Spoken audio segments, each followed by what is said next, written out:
بسم الله الرحمن الرحيم والتين والزيتون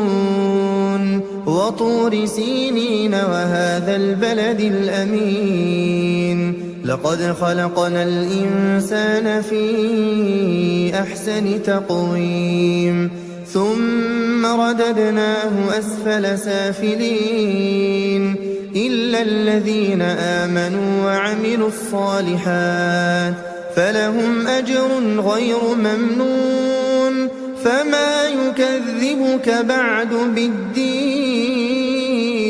أليس الله بأحكم الحاكمين